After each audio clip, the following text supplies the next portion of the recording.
Arrancamos a hablar con Rodolfo Secchi, que él es el líder del Sindicato Municipal de San Nicolás, y arrancamos esta suerte de pasada sobre toda la información de San Nicolás, los movimientos del intendente Manuel Pasaglia, y para cerrar un poco esta semana sobre toda la información que pudimos brindar en este programa, vamos a hablar con el doctor Danilo Petroni. Él es médico, cardiólogo y militante vecinal de la ciudad de San Nicolás.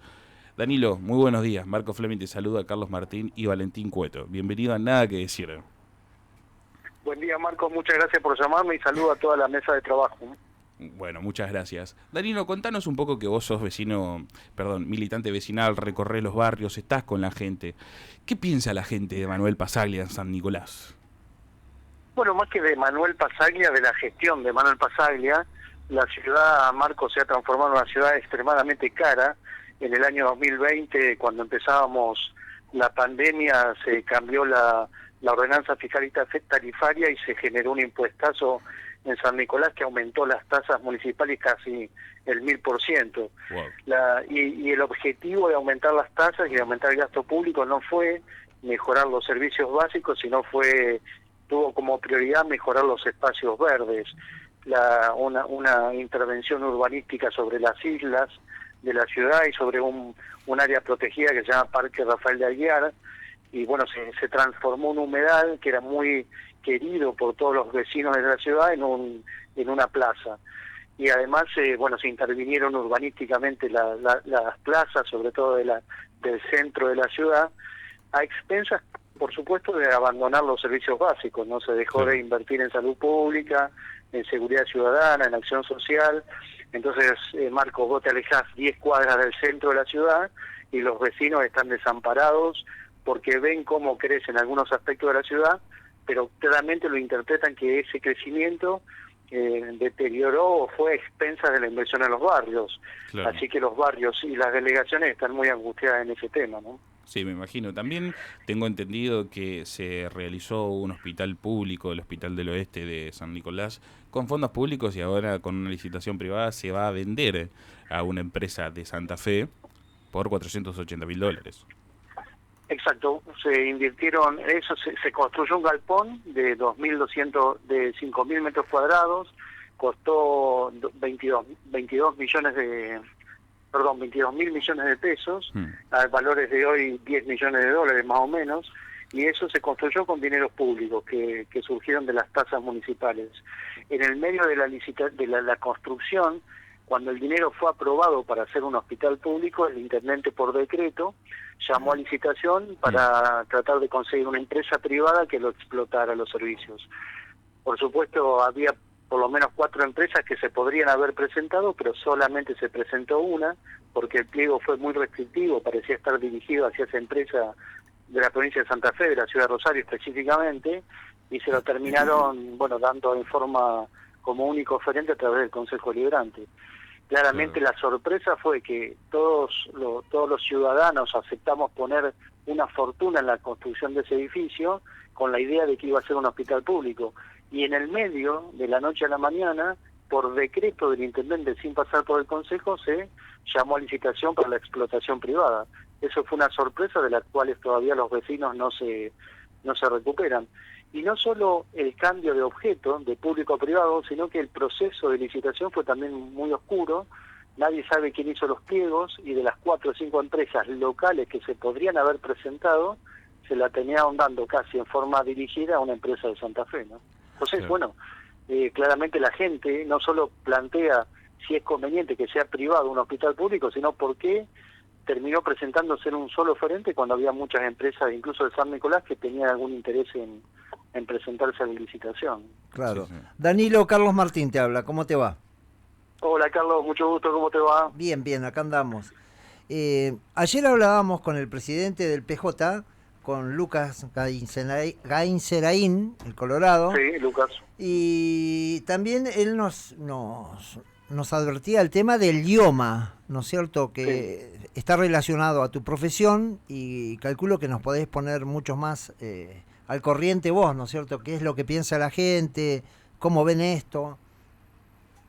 Sí, con los empleados municipales que hablo, Carlos, hay un nivel de incertidumbre muy profunda, sobre todo aquellos que tienen enfermedades crónicas o están bajo tratamientos de alto costo, por saber qué va a pasar con su cobertura personal y la de su familia.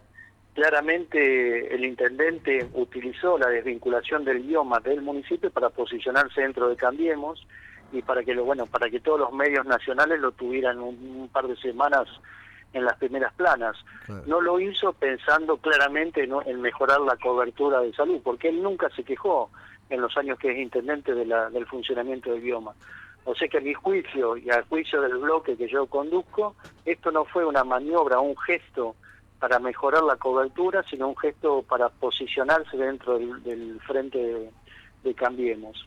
Eso por un lado. Por otro lado, si uno lo analiza profundamente, no se encuentra tampoco cuál es la ventaja de salir de una obra social solidaria para pasar a una prepaga relacionado con los valores del sueldo que él le paga a sus empleados. Claro.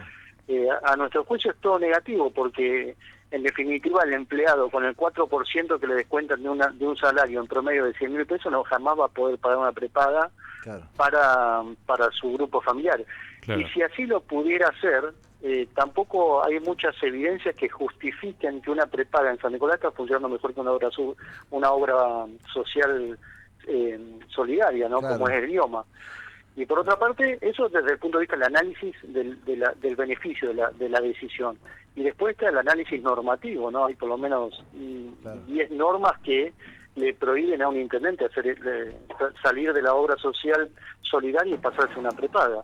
Incluso la misma Constitución de la Provincia de Buenos Aires le da la potestad de desvincularse del IOMA, siempre y cuando pasen a una obra social solidaria, y no hay en San Nicolás. Claro.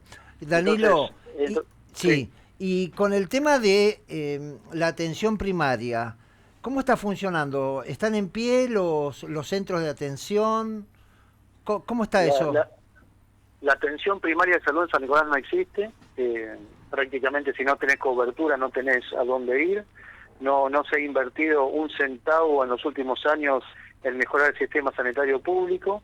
De hecho, te digo, Carlos, que durante la pandemia fue uno de los pocos municipios que en vez de gastar más en salud gastó menos. Del 100% del presupuesto que tenía dirigido hacia salud en pandemia, en las dos olas, 2020, 2021, gastó el 30% del presupuesto. O sea que ni siquiera en pandemia aumentaron la cantidad de dinero que tenía para gastar la Secretaría de Salud. Y hoy, bueno, la gente que no tiene cobertura termina y necesita una atención primaria, por ejemplo, demanda espontánea, que te sentís mal, Carlos, y no sabés dónde ir, termina yendo al Hospital San Felipe, que es un hospital provincial y que claramente está desbordado. Claro. Vos vas a la guardia hoy del hospital, que atiende demanda espontánea, y hay, no sé, 100 pacientes esperando ser atendidos, ¿no? Y eso tiene que ver con que no se filtra la atención en los centros periféricos de salud, que muchos han sido cerrados y se ha concentrado la atención en algunos hospitales o centros de salud más grandes, pero que no dan ningún tipo de servicio. De hecho, cierran a las 8 de la noche, vos pasás, son lindos edificios, pero que no dan ningún tipo de solución a la sociedad. Claro, y el costo para la gente, ¿no es cierto? Que significa trasladarse, moverse. Exacto, y sin duda te digo, mirá, los resultados de la pandemia en San Nicolás fueron horribles, y fue la ciudad en la provincia de Buenos Aires que tuvo mayor letalidad por COVID. Acá en San Nicolás, cada 30 casos positivos falleció uno. Y eso tuvo que ver con la ausencia de políticas locales para tratar de mitigar la expansión de la pandemia. Claro. Fueron resultados muy malos que tuvo que ver con que el municipio no invirtió en absoluto en políticas extrahospitalarias, ¿no? Claro, pero tienen un estadio bárbaro, eso hay que reconocerlo, ¿eh?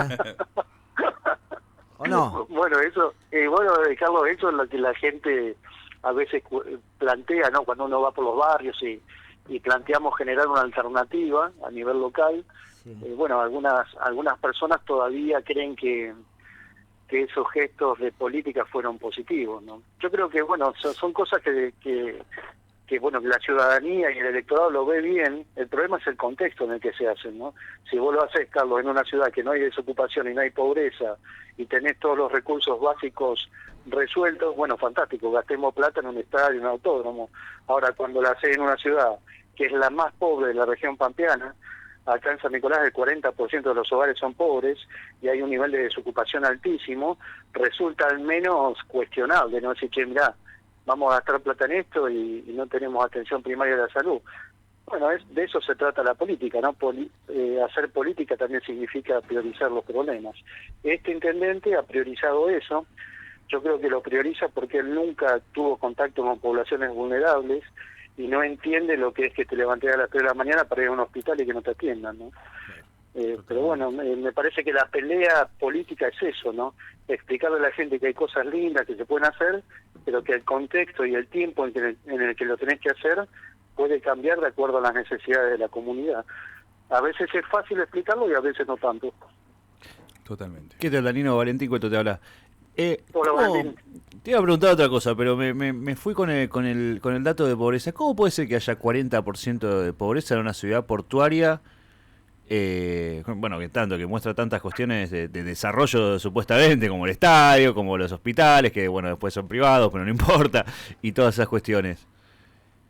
San Nicolás no se pudo recuperar nunca de la privatización de Somisa. Claro. O sea, si uno hace un análisis histórico, San Nicolás tenía casi plena ocupación, allá cuando Somisa era pública. Cuando se privatizó quedaron 10.000, 15.000 familias sin trabajo. Pensaron en ese momento que iba a haber una readaptación, pero bueno, todos los que quedaron desocupados, que cobraron un retiro voluntario, pusieron kioscos, remises y a la larga terminaron todos fundidos. Claro. Y una enorme desocupación. Y desde entonces San Nicolás no se pudo recuperar. Parece increíble, como vos señalás, pero no se ha podido recuperar y hoy vos vas a los barrios más vulnerables y terminan siendo la gente que no tiene trabajo y que vive en condiciones muy precarias, son los nietos de aquellos que trabajaban en Somisa, que se lo llevó puesto la historia, ¿no? Y decisiones políticas que quizá en su momento mucha gente valoró, pero digamos que los resultados están a la vista. Acá San Nicolás, yo sin meterme en el tema de privatización versus estatización, los resultados en San Nicolás fueron muy malos, porque no sé si faltó contención después para ayudar a la gente que quedó sin trabajo, o si faltó instrucción para saber dónde tenían que invertir el dinero, pero los resultados están a la vista. Hoy el 40% de la pobreza en San Nicolás depende o están relacionados con aquella privatización, y son los nietos de la gente que quedó sin trabajo en aquella época, que no pudo estudiar y no se pudo insertar en la sociedad, ¿no? Y hoy se privatiza también el tema de la obra social, la salud, el teatro municipal y otras tantas cosas que me están contando, bueno, ¿no? Carlos, parece increíble, pero la ciudad una de las ciudades que fue más perjudicada por ese tipo de políticas, hoy vuelve a las mismas, a repetir las mismas políticas. Yo a veces, porque viste que en esa época, en los 90, había todo como un paradigma que era la privatización. Yo recuerdo en aquel momento que prácticamente incluso los empleados que iban a quedar en la calle estaban a favor de la privatización. Claro. Sin entrar en ese tema filosófico de público-privado, acá en San Nicolás fue muy negativo, muy negativo. Claro. Algunos dicen, bueno, lo que pasa es que no se instruyó a la gente qué tenía que hacer después de salir Somisa. Bueno, hoy tampoco se le está diciendo a la gente que se va, por ejemplo, del retiro voluntario del municipio, que lo están haciendo, se le está diciendo qué tiene que hacer para no quedar en la calle, ¿no? Entonces, bueno, estamos cometiendo los mismos errores. Me parece que hay que tener una visión histórica. Por supuesto, cuando te conduce, Carlos, un chico de 30 y pico de años que no ha vivido todo esto, es muy difícil que entienda de los temas que estamos hablando, ¿no? Claro. Yo veo ahí en la isla de San Nicolás, que quedó muy linda, que se invirtió más en la isla que en el hospital que se está construyendo, para tener una idea. Que bueno, hay chicos que van, que disfrutan el espacio público, bárbaro. Ahora vos le preguntás a esos chicos de qué van a trabajar, no tienen ni idea. Y muchos terminan a los 2 años yéndose de San Nicolás porque no se consigue trabajo genuino, acá no se van a Villa Rosario, a La Plata. Claro. Estamos en un círculo vicioso muy difícil de salir, ¿no? Claro. ¿Y cómo hace para que esto no salga la situación de San Nicolás? Porque hablábamos con otros referentes también de la ciudad, que todos nos decían lo mismo. Acá hay un cerco mediático, una especie de censura mediática que no se puede hablar del intendente en la ciudad, que es muy difícil. Es cierto, hay un ámbito político hostil. San Nicolás se ha transformado en una ciudad donde opinar en contra del intendente es peligroso. la gente tiene terror. Fíjese, usted estaba comentando ahí de Sechi, recién acabo de hablar con él antes de que ustedes me llamaran, que volvió a... O sea, que ni siquiera respetaron la orden del Ministerio de Trabajo, lo volvieron a mandar a CONESA. O sea, no respetan ni la orden del Ministerio de Trabajo. Acabo de hablar con él. Y entonces, bueno, se ha transformado, hay un terror en San Nicolás sobre opinar diferente al intendente, ¿no? Y tiene que ver, bueno, con que toda la pauta oficial que gasta en publicidad el municipio, que es una fortuna, van a 3 medios de comunicación, uno de los cuales se piensa que es dueño un familiar del intendente. Y entonces, acá hace años que no hay un cuestionamiento sobre alguna política pública, ¿no? Ya le digo, nosotros fuimos la ciudad que más mortalidad tuvimos del COVID y ningún medio de comunicación, excepto algunas excepciones, habló de los resultados del COVID. Claro. O nadie cuestiona, por ejemplo, cuál es el beneficio. No estoy hablando de que sea negativo, pero que se cuestionen los periodistas, como me parece que es su función, cuál es el beneficio de privatizar un hospital público, cuál es el beneficio. A lo mejor, si alguien sale y explica, bueno, todos decimos, bueno, la verdad que tiene razón, pero ni siquiera se sienten con la obligación de cuestionarlo, solamente dicen que bárbaro, que buena decisión y, bueno, o sea, de alguna manera suavizan la gestión a través de los medios de comunicación, entonces es muy difícil dar un mensaje. Claro. Y San Nicolás es una ciudad grande, ¿no? Entonces, yendo barrio por barrio, a veces no alcanza. Claro, claro. Bueno, impactante el tema. Espero que puedan tener diálogo entre todas las partes de San Nicolás y busquen la mejor alternativa como para poder salir de este atolladero que están viviendo, ¿no es cierto? Va a depender de poner algunos principios que van relacionados a los cargos, unirse en lo que coinciden y dejar las diferencias para más adelante. Creo que sí, Carlos, y también es cierto que a pesar de tener alineados muchos medios de comunicación y de generar una inversión importante en los espacios públicos, Manuel Pasaia fue uno de los intendentes en la última elección legislativa que menos votos sacó en el norte de la provincia de Buenos Aires. Claro. Y eso tiene que ver con que vos podés tratar de suavizar una imagen, pero cuando llegás a tu casa, Carlos, no tenés trabajo, tenés la heladera vacía, claro. Hay una inseguridad, una ola de inseguridad histórica. Por más que vaya a la placita y esté bien iluminada, a veces te cuestionás los resultados de la gestión. Yo creo que la gente... En definitiva, viste que dicen el metro cuadrado, que votan por el metro cuadrado y los que les pasa a ellos, claro. En San Nicolás hay una población enorme, yo diría el 70%, que está viendo que no hay progreso real en la ciudad, que puede haber alguna maquillaje, que bueno, que todo nos parece lindo, qué sé yo, pero en los datos estructurales de San Nicolás, lo que realmente le importa a la gente, vamos para atrás como locos. Te digo, en el 2011, ¿se acuerdan cuando estaban un poco cuestionados los resultados del INDEC? Pero en el 2011 en San Nicolás el INDEC decía que 7 de cada 100 hogares eran pobres. Y ahora, del último informe, es el 40%. O sea, aumentó 500% la pobreza. Eso por más que, viste, por más que en el diario diga que está todo bien y que salga y vea las plazas, yo te digo, es muy difícil que esa gente termine comiéndose ese sapo, ¿no? Claro. O sea, yo creo que tarde o temprano el daño estructural de la ciudad le va a afectar el desempeño electoral. Claro.